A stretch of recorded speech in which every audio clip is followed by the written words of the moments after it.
10वीं क्लास के हिंदी वर्णिका की चैप्टर नंबर 5 है और आखिरी पाठ है, और इस पाठ के बाद आपका पाठ हो जाएगा खत्म, वर्णिका पूरी तरह से खत्म हो जाएगा। इस पाठ का नाम है, 5वां पाठ है, धरती कब तक घूमेगी। पाठ नाम क्या है? धरती कब तक घूमेगी। पाठ नंबर 5 सावर दैया के द्वारा लिखा गया है। इस पाठ में आप देखोगे तो एक माँ अपने बेटे को, 3 गो बेटा को पाल सकती है, लेकिन 3 गो बेटा एक माँ को कैसे भरण पोषण नहीं कर पाते हैं। 2 जून की रोटी के लिए उनको कितना दर दर के मतलब ठोकरे देते हैं, या फिर इतना का शब्द यातना देते हैं, ताना मारते हैं ना, इस पाठ में देखने को मिलता है। इस पाठ को पढ़ोगे तो थोड़ा सा दर्द लगता है यार, कि एक माँ को खिलाने पिलाने के लिए बेटा सब इतना घटिया है ना कि 3 को 2 रोटी नहीं दे पा रहा है, मतलब ठोकर ताना मारता है। 2 रोटी भी देता है तो ताना मारता है। कैसे ताना मारता है अभी पाठ के अंदर बताएंगे। आ जाओ अंदर। सबसे पहले पाठ नंबर 5 जो है ना, इसका परिचय देख लो। परिचय में ये बताया गया कि कौन लिखा है, क्या लिखे हैं, कहाँ की कहानी है। तो पाठ नंबर 5 है सावर दैया, धरती कब तक घूमेगी। लेखक नाम है सावर दैया। लेखक का नाम क्या है? सावर दैया नाम याद रखना। और ये मूल कथा देखोगे ना, मूल कथा ये कामना भाषा में कथा लिखा गया, राजस्थानी भाषा, मतलब ये कहानी भी देखोगे ना तो राजस्थान की कहानी है, राजस्थान की कहानी है। और इसका हिंदी अनुवादक खुद सावर दैया है। अभी तक 5 को 4 को पाठ पढ़े हो ना, तो चारों पाठ के मूल कथा किसी और भाषा में है। हिंदी में अनुवाद करने वाले कोई और है, लेकिन ये पाठ ना खुद सावर दैया लिख दिए हैं। हिंदी में भी लिखे हैं और राजस्थानी में भी लिखे हैं। तो राजस्थानी उनका मूल भाषा है और हिंदी में अनुवाद किए हैं। और ये देखोगे, ये पूछेगा कि धरती कब तक घूमेगी कहाँ से लिया गया है, तो आपको बताना होगा समकालीन भारतीय साहित्य से लिया गया है। समकालीन भारतीय साहित्य से इस पाठ को, इस कहानी को, धरती कब तक घूमेगी कहानी को लिया गया। कब लिया गया? 1983 ईस्वी में। इतना ऑब्जेक्टिव में बनेगा, याद रखना, इस सब ऑब्जेक्टिव में बनेगा। आ जाओ पाठ के अंदर। पाठ के अंदर आओगे तो पता चलेगा इसमें एगो सीता नाम की औरत है जो इस पाठ के प्रमुख पात्र हैं। पात्र कह सकते, सीता नाम की पात्र है, याद रखना। सीता क्या है? इस पाठ के प्रमुख पात्र है, ठीक है, याद रखना। तो सीता एक ऐसी औरत है जिनके घर में 3 बेटे हैं। घर में कितने बेटे हैं बताओगे? 3 को बेटा है। तीनों बेटों के नाम याद रखना। पहला बेटा का नाम कैलाश है। पहला बेटा का नाम क्या है बाबू? कैलाश है। और दूसरा बेटा का नाम नारायण है, नारायण है। और तीसरा बेटा का नाम बिज्जू है। क्या नाम है बाबू? बिज्जू। तीसरा बेटा का नाम क्या है? बिज्जू। अब देखो, कैलाश की पत्नी का नाम राधा है। कैलाश की पत्नी का नाम क्या है? राधा। नारायण की पत्नी का नाम क्या है? तो नारायण की पत्नी का नाम भंवरी है, भंवरी। और बिज्जू के मेहर का नाम है पुष्पा, ठीक है। ये तीनों याद रखना, ऑब्जेक्टिव में पूछेगा। सीता कौन है? धरती कब तक घूमेगी पाठ के प्रमुख पात्र हैं, और इनके 3 बेटे हैं और 3 को बहू, और घर में बहुत ज्यादा पोता पोती है। मतलब घर ना पूरा पोता पोती से भरा हुआ है, बहुत ज्यादा शोरगुल होता है। लेकिन उसी में जब उनके पति परमेश्वर, सीता के पति परमेश्वर जब थे, तो उस समय घर में जब हल्ला होता था तो आनंद आता था, मजा आता था। लेकिन जब से उनके सीता के पति परमेश्वर मर गए हैं, तो हल्ला के लिए जब हल्ला होता है तब तीनों बहुओं में लड़ाई हो जाता है कि हमारा बेटा तुम्हारे बेटा को मार दिया है, या तुम्हारे बेटा हमारे बेटा को मार दिया है। तो इसके लिए बहुत ज़्यादा उनके घर में देखो तो एक प्रकार से कलह से छा जाता है। जब बात के लिए झगड़ा होना शुरू हो जाता है तो कहीं न कहीं सीता माँ को बहुत ज़्यादा तकलीफ होता है। दूसरा बात की इस घर में घुटन महसूस हो रहा है। अब देखो कैसे, और तीनों पतियों पर याद रखना। सीता को कितने लड़के? 3 को। कौन कौन? कैलाश, नारायण, बिज्जू। कैलाश जटका लड़के का नाम, नारायण मझिला, बिज्जू छुटका। कैलाश हमेशा जब भी घर में फैसला लेना होता है तो कैलाश ही फैसला लेता है, और नारायण उनका मतलब रिप्लाई देता है, और बिज्जू हमेशा चुप रहता है। कभी कभार बोल देता है, हमेशा चुपे रहता है, कभी हाँ हूँ कर देता है बात को, फैसला को लेकर। इनकी पत्नी का नाम याद रखना, कैलाश बके राधा, नारायण बके भंवरी, बिज्जू बके पुष्पा नाम है। घर में पति परमेश्वर, सीता के पति परमेश्वर नहीं है, सीता विधवा हो चुकी है, इनके पति परमेश्वर घर नहीं है। जब भी इनको भोजन पकाई दिया जाता है तो ताना मार के तब दिया जाता है, बहुत ज़्यादा तकलीफ होता है। एक समय की बात है जब सीता सोच रहे थे कि हमारे घर में तो नहीं है, जब वो थे तो कितना बढ़िया घर में आनंद आता था। जब ये बतिया सोच रहे हैं कि उस समय कितना आनंद आता था और आज क्या हो चुका है कि घर में हर एक बात के लिए ताना मुझे सुनना पड़ता है। धरती पर बैठ जाती है और धरती को खुरचना शुरू कर देती है। क्या करती है? खुरचना शुरू कर देती है। खुरचना शुरू करने के बाद से देखती है कि ऊपर देखती है, नीचे देखती है, और ये समझती है कि धरती कितना सिकुड़ गया है, आकाश बहुत छोटा दिखाई देता है, घर में रहने का जगह नहीं है। जहाँ देखो तो हवा कम पड़ चुका है, पृथ्वी पर हवा कम पड़ चुका है, अपने आप में घुटन महसूस कर रही है।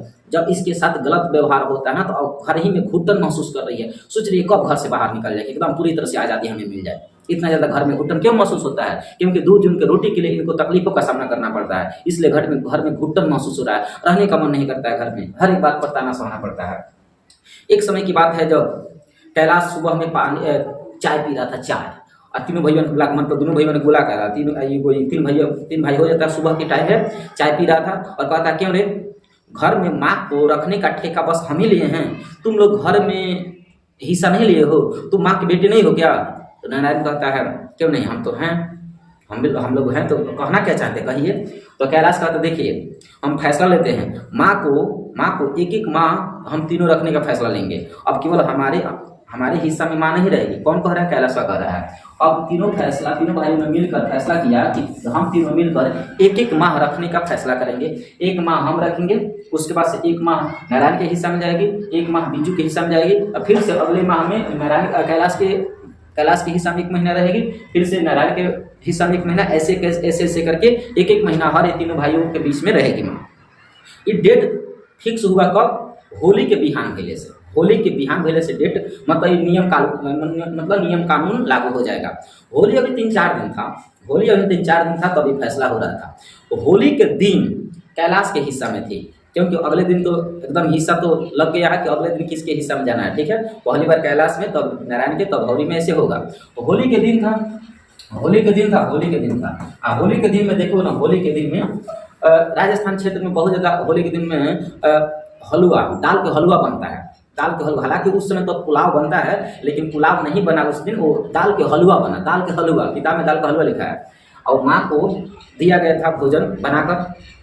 वो हलवा देखोगे तो हलवा और लपसी दोनों बनाया गया था। तो दाल के हलवा उस समय फेमस चल रहा था। सीता माँ को दे दिया कौन? कैलाश की मेहरारू राधा सीता को बनाकर हलवा बहुत बढ़िया से चाल से बनाकर दे देती है, और माँ सीता माँ खाने के लिए बैठती है। और इसके अंदर तो कुछ और विचार चल रहा है कि अगले माह से तो हमें दूसरे बेटा के घर में जाना है, फिर से अगले माह में दूसरे बेटा के घर में जाना है। ये कैसा दिन है यार कि एक में मिलजुल कर हम लोग नहीं रह रहे हैं, अलग अलग रहना पड़ रहा है। 2 जन को रोटी के लिए हमें कितना दर दर के ठुकरे खाना पड़ता है, भटकना पड़ रहा है। ये माँ एक बात ये सोच रही है, एक हाथ से मतलब खाना भी खा रही है, उसे फीका लग रहा है। दाल का हलवा क्या लग रहा है? लपसी को दाल का हलवा कहो क्या कह लग रहा है? फीका। क्यों? इसका तो दिमाग कहीं और है, सोच कहीं और है, लेकिन फीका लग रहा है। लेकिन कैलाश राधा कह रही है कि माँ बढ़िया से आप खा लीजिए, स्पेशल आपके लिए ही मैं बनाई हूँ। अगले दिन तो आप भौरी के हिस्सा में जाएंगे, मतलब होली के बिहान भैले से भौरी के हिस्सा में चली जाएगी। कौन? सीता। ये बात सोच कर इससे और ज़्यादा ठेस लगता है, घुटन महसूस होता है। ये दिन प्रतिदिन बढ़ता जाता समय आ जाता है जब घर में भौरी के हिस्सा में जाती है। भौरी के हिस्सा में जाती है तो एक समय की बात है, कैलाश बा की तबीयत खराब हो जाता है। जब भौरी के हिस्सा में थी ना, तो कैलाश बा का तबीयत खराब हो जाता है। राधा को तबीयत खराब है, और कैलाश अपने नौकरी के सिलसिला में शहर में निकल जाता है। और पिछले 2-3 दिन से खाना बढ़िया से नहीं बना था, जो रूखा सूखा था वहीं कैलाश के छोटका लड़का खा रहा था। माँ को देखा नहीं गया, मतलब सीता को देखा नहीं गया। भौरी के हिस्सा में थी और खाना बनाने के लिए कहाँ चले गई? कैलाश के यहाँ, क्योंकि कैलाश बा का तबीयत खराब है। और छोटे जो पोता था, लड़का फड़का था, छोटका भोजन बनाना नहीं जानता था, उसी को सेवा करने के लिए सीता माँ कहाँ चली जाती है? कैलाश के हिस्सा में। कैलाश के यहाँ खाना बनाने के लिए जाती है, लेकिन हिस्सा में किसकी थी? भौरी के हिस्सा में थी। भौरी के यहाँ खाना खाती थी, और खाना कहाँ बनाने चली जाती थी? कैलाश के यहाँ। क्यों? क्योंकि कैलाश बा की तबीयत खराब चल रहा था। इतना बात याद है। आगे चलकर बात जब खुलता है तो कैलाश बा राधा और नारायण के बीच में बहुत ज़्यादा विवाद उत्पन्न हो जाता है। अब बात के बाद दोनों में झगड़ा हो जाता है, और झगड़ा में भौरी ये ताना मारती है कि इनसे क्या पूछे, तो गुलामी की जिंदगी जीती है। कौन? सीता को कहती है भौरी तो गुलामी की जिंदगी जीती है, खाना खाती है हमारे यहाँ, तुम्हारे यहाँ खाना बनाती है। ये बतिया सुनकर ना सीता को और ज़्यादा दुख लगता है, लेकिन जैसे तैसे दिन कट जाता है। देखोगे आगे अगले सीजन में क्या होता है। कैलाश भौरी के यहाँ से छोड़कर अगले महीना कहाँ चली जाती है?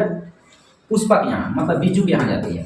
अब बिजू के यहाँ जाती है तो बिजू के यहाँ जब रहती है ना, तो उसी समय जब बिजू के हिस्सा में थी, मतलब पुष्पा के हिस्सा में, बिजू और पुष्पा एक ही मर्द मेहरारू है, उसके हिस्सा में थी। तो भौरी के छोटका लड़का का नाम, मतलब भौरी के लड़का के बर्थडे था, जन्मदिन था। और जन्मदिन पर रसमलाई बनाई थी। वो रसमलाई क्या करती है? एक कटोरा ले जाकर पुष्पा के यहाँ दे आती है। पुष्पा मानो तो बिजू को दे देती है। और जैसे कटोरा में उसमें चम्मच ले जाकर सहित दे देती है सीता को, कि ताकि सीता खा ले, क्योंकि उनके पोता का जन्मदिन है, ताकि जन्मदिन पर बधाई दे मेरा बेटा और दिन दूना रात चौगुना वृद्धि करे। सीता जैसे हाथ में कटोरा लेती है, पुष्पा रसोई घर से आवाज़ लगाती है कि अगर तुम अपना अमीरी तुम्हें दिखाना है तो अपने घर में जब सीता अपना तुम्हारे हिस्सा में थे तो उस समय रसमलाई क्यों नहीं दी? अमीरी दिखाने के लिए हमारे यहाँ आई हो। बिजू बा कह रही है, पुष्पा कह रही है, किसको? अमीरी दिखा रही है कि रसमलाई दे रही है ताकि हम बहुत ज़्यादा अमीर हैं, हमें जो सामर्थ्य होगा हम खुद ही सीता माँ को खिला देंगे। जब तुम्हारे हिस्सा में होगी ना सीता तो उस समय रसमलाई खिलाना, यहाँ रसमलाई खिलाने की जरूरत नहीं है।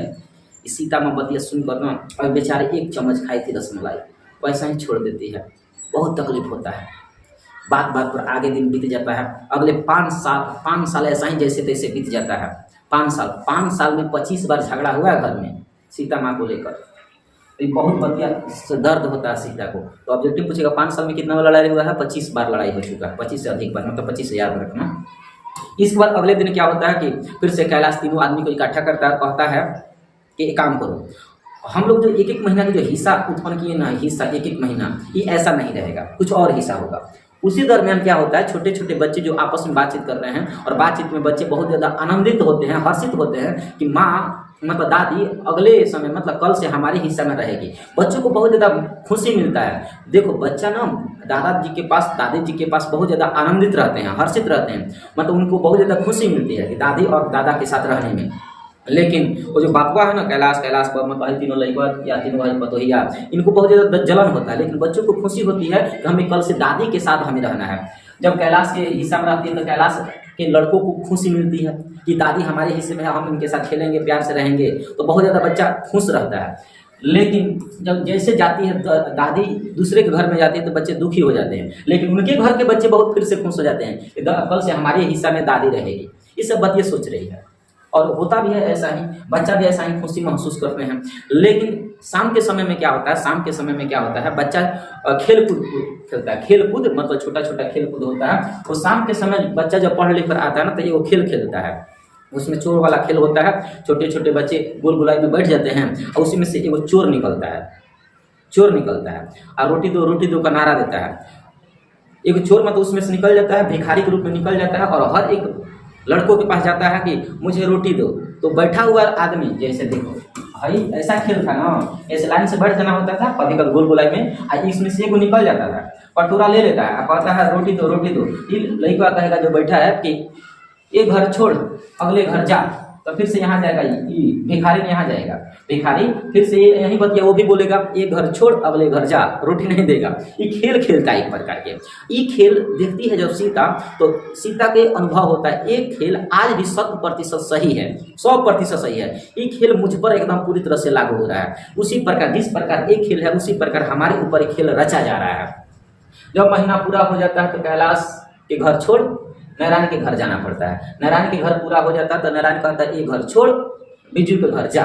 इस प्रकार इस खेल से अपने आप को रिलेट करती है, दुखी महसूस कर रही है, ये बतिया भी सोच रही है। फिर से हम आ जाते हैं कैलाश के पास। कैलाश अगले सुबह क्या करता है, कहता है कैलाश की अब की बार जो एक महीना हम लोग रखने के जो काम किए हैं ना, वो अभी ऐसा नहीं होगा, ऐसा नहीं होगा। अब हम लोग क्या करेंगे, 50-50 रुपया माँ को देंगे। कितना कितना रुपया? 50-50 रुपया माँ को देंगे।